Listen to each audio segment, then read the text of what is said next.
இன்னைக்கு நம்ம பிரேக்ஃபாஸ்ட்டுக்கு பிரெட் டோஸ்ட் எப்படி பண்ணுறதுன்றத பார்ப்போம். இதுக்கு 5 ஸ்லைஸ் பிரெட் எடுத்துருக்கிறேன், ஒரு 1/2 டம்ளர் சின்ன டம்ளரில் மில்க் எடுத்துருக்கிறேன், 3 டீஸ்பூன் சுகரு, 4 டீஸ்பூன் கீ எடுத்துருக்கிறேன், 2 முட்டை இருக்குது. இதை வச்சுட்டு நம்ம பிரெட் டோஸ்ட் எப்படி பண்ணுறதுங்கிறத இப்போ நம்ம பார்க்கலாம். இதுக்கு நான் முதலாவதாக இந்த முட்டையை உடைச்சிட்டு எடுத்துகிட்டு வரேன். இப்போ நம்ம முட்டை உடைச்சி எடுத்துகிட்டு வந்துட்டோம். 2 முட்டை. இதில் இந்த மில்கை சேர்த்துக்கலாம்.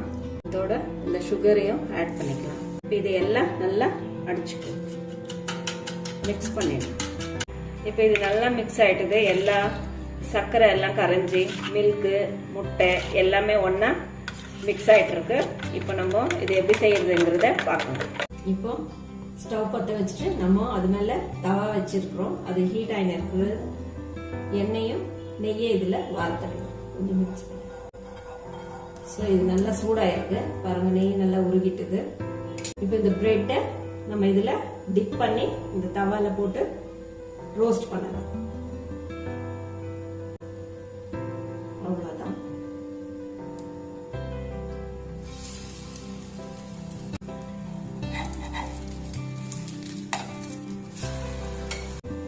இது நல்லா ரோஸ்ட் ஆகணும், கோல்டன் ப்ரௌன் கலர் வரணும், ரொம்ப தீயாம பார்த்துக்கோங்க. சிம்பிளா ஒரு 5 நிமிஷத்துல செஞ்சு முடிச்சிடலாம். இந்த டிஷ் பிரேக்ஃபாஸ்ட்டுக்கு ரொம்ப சுவையா இருக்கும். 2 பக்கமும் ஒரே மாதிரி ப்ரௌன் ஆயிட்டுது.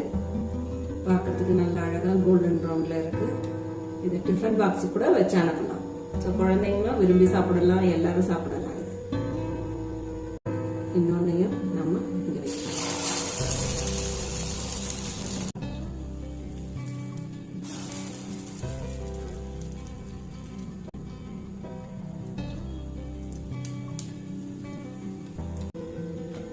இது மிதமான தீயில வச்சு செஞ்சோன்னா ரொம்ப நல்லா வரும்.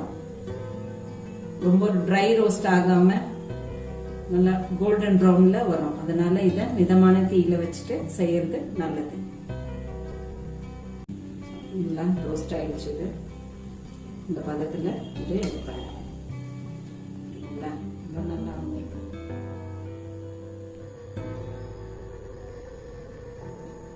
இப்போ நம்ம பிரெட் ரோஸ்ட் ரெடி ஆயிடுச்சு. வீட்லயே எளிமையான முறையில் இதை நம்ம செஞ்சுருக்கிறோம். இது எப்படி இருக்குன்னு செஞ்சு பார்த்துட்டு குழந்தைங்களுக்கு கொடுத்துட்டு நீங்களும் சாப்பிட்டுட்டு எப்படி இருக்குன்னு சொல்லுங்க. தேங்க்ஸ்.